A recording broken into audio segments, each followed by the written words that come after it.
গণতন্ত্র এই সংবিধানে না, গণতন্ত্র হলো মাইন্ডসেটে, চিন্তা চেতনায় গণতন্ত্র থাকতে হবে, তাহলে এই দেশে গণতন্ত্র আসবে। মাই স্পিকার, আমি আর বেশি সময় নিব না, একটা কথা বলি, পলিটিক্সে there is a simple line, that is the straight line. আপনি জনগণের জন্য কাজ করবেন, জনগণকে আপনাকে ভোট দিবে। আপনি এর বাইরে যা চিন্তা করবেন সেটাই কনস্পিরেসি, যত উপরে উঠাবেন পতন ততই খারাপ হবে। মাননীয় speaker, come down, you'll have your turn if you understand. মাননীয় স্পিকার, আমি তো শুনতাম আওয়ামী লীগ গরিবের সরকার, জনসাধারণের সরকার, ছোটবেলা থেকেই শুনে এসেছি।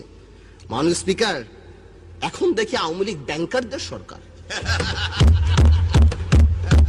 কই বাবা, এই যে রাজনৈতিক বিবেচনায় নতুন ব্যাংক। মাননীয় স্পিকার, মাননীয় প্রধানমন্ত্রী অনেকবার বলছে আমার এমপি মন্ত্রীদের টাকা পয়সা জমা দিতে হবে, কে কত টাকার মালিক, তথ্য অধিকার, এটা সেটা, কিন্তু আমরা পাইনি। বাট আমি কষ্ট করে ইলেকশনের হলফনামা থেকে বের করে নিয়ে আসছি, সবগুলি বলবো না। ফার্মার্স ব্যাংক, আমাদের অনারেবল মেম্বার অফ পার্লামেন্ট, আচ্ছা নাম বললাম না। ফার্মার্স ব্যাংক করতে মানুষ থেকে আপনাকে জানাই 400 কোটি টাকা লাগে, 4-এর পর 9টা শূন্য, এবং একটা ডাইরেক্টরের 35 কোটি টাকা। ফার্মার্স ব্যাংক যিনি করলেন, ইলেকশনের হলফনামায় 39 লক্ষ টাকার মালিক। মেঘনা ব্যাংকে করলেন, কোটি বাটি মিলে 27 লাখ টাকার মালিক। ফেডারেল ব্যাংক যিনি করলেন, কোটি বাটি মিলিয়ে 1 কোটি 1.5 কোটি টাকার মালিক।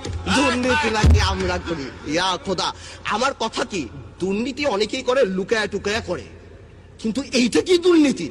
খুল্লা দুর্নীতি।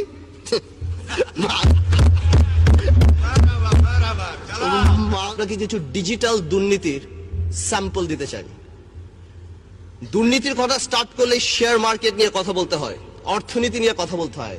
স্পিকার, আজ থেকে ঠিক 1 বছর আগে এখানে দাঁড়িয়ে বলে গিয়েছিলাম দরবেশ তার মুরিদদের কথা শেয়ার মার্কেটের। সেই দরবেশের কথা এখন বাচ্চাও বাংলাদেশে কিন্তু বলতে পারে। সেই দরবেশের বিচার হয় নাই মাননীয় স্পিকার। এছাড়া আরো যত মুরিদ ছিল কারোই বিচার হয়নি। মাননীয় স্পিকার, গতবার তো বলে গিয়েছিলাম শেয়ার মার্কেটে জড়িত কারা ছিল। এখন সময় এসেছে হালকা করে বলার কিভাবে শেয়ার মার্কেটের ঘটনাটা ঘটানো হলো। 2010 সালের সেপ্টেম্বরে সিডিবিএল দেখলেই বোঝা যায় জেড ক্যাটাগরি নামে কোন কোন কোম্পানিগুলি তাদের টাকাগুলি বের করে ফেলেছে। আমার কাছে এখানে 8টা কোম্পানির নাম আছে যারা 1800 কোটি টাকা উঠিয়েছে। এখানে আরো 26টা কোম্পানির নাম আছে যারা 1900 কোটি টাকা উঠিয়েছে। এখানে আরো আছে যারা 2000 কোটি টাকা উঠিয়েছে। মাননীয় স্পিকার, সংসদ বা আমাদের গভর্নমেন্ট থেকে, সরকার থেকে বলা হলো, রেগুলেটর লাগানো হলো, এটা লাগানো হলো, অনেক কিছুই দেখেছি আমরা। পরে আবার সিসিটিভি ক্যামেরাও লাগানো হলো। এই টিভি ক্যামেরাগুলি যদি এই কালপ্রিটদের বাড়ির সামনে লাগানো হতো তাহলে দেখা যেত এই টাকাগুলি কোথায় গিয়েছে। মাননীয় স্পিকার, একটা ইনভেস্টিগেশন কমিটি করা হলো, সেটা রিপোর্ট দেওয়া হলো। অর্থমন্ত্রী সুন্দর করে বললেন, these are mafia, we can't speak, what a disgrace for the country. যা আমাদের অর্থমন্ত্রী বলে যে দিজ আর মাফিয়া। শেয়ার মার্কেটের আরো কিছু ঘটনা আপনাকে বলতে চাই। কয়েকদিন আগে পেপারে দেখলাম আমাদের বাংলাদেশ ব্যাংকের গভর্নর, কি নাম, ডক্টর আতিয়ার, তাকে ইন্দিরা গান্ধী অ্যাওয়ার্ড দেওয়া হচ্ছে। তাকে তো ধ্বংসাত্মক অ্যাওয়ার্ড দেওয়া উচিত শেয়ার মার্কেট ধ্বংস করার জন্য। যখন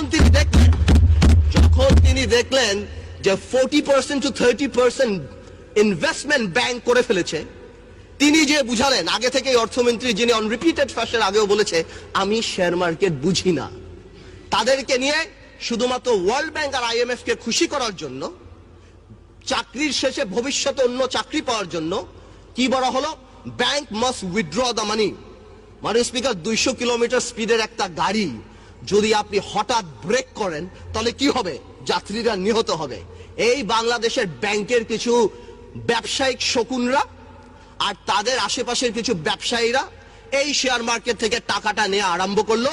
আমার শেয়ার মার্কেটটা ভেঙে চূর্ণ বিচ্ছিন্ন হয়ে গেল, বাংলাদেশের মিডল ক্লাস ফ্যামিলি ধ্বংস হয়ে গেল। মাননীয় স্পিকার, মাননীয় প্রধানমন্ত্রী উদ্যোগ নিলেন, এই দরবেশকে আবার সেই সিটে বসালেন। আমার মনে আছে, আমি ছিলাম না সংসদে, তবে সুরঞ্জিত গুপ্ত সাহেব বলেছিলেন, কি জানি, ভূত শস্যের মধ্যে ভূত থাকা। দরবেশও কিছু করতে পারলো না, বিভিন্ন ব্যাংকের সাথে কথা বললেন, বললো নাকি কিছু টাকা দিবে, কোন প্রাইভেট ব্যাংকের মালিক একটা টাকাও দিল না এই শেয়ার মার্কেটে। মাননীয় স্পিকার, এমনও দেখা গিয়েছে অনেক ব্যাংকের মালিকরা তারা ডাইরেক্ট ব্রোকারেজ হাউসে এই টাকাটা নিয়ে গিয়েছে। এটা বাংলাদেশের সবচেয়ে বড় কারাপশন, এই ইতিহাস হয়ে থাকবে। আমি একটা কথা বলতে চাই, সরকারের উচিত কোন আইন পাশ করে রেট্রোস্পেক্টিভ এফেক্ট দিয়ে এই শেয়ার মার্কেটের কালপ্রিটদের বিচার করা, অথবা এমন কোন আইন করা যাতে আগামীতে শেয়ার মার্কেটে কেউ কোনো ধরনের এই ধরনের ফাঁস না করতে পারে। মাননীয় স্পিকার, 1 কোটি লোক রাস্তা এফেক্টেড। বাংলাদেশের মানুষের কাছে এই হাতে গোনা কয়টা টাকাই তো তাদের সোশ্যাল ইম্প্যাক্ট, তাদের সোশ্যাল রেসপেক্ট। যাদেরকে আপনি দেখেন মাননীয় স্পিকার রাস্তায় দাঁড়িয়ে শেয়ার মার্কেটের জন্য চিল্লাচিল্লি করছে, তারা কিন্তু সর্বস্ব হারিয়েছে।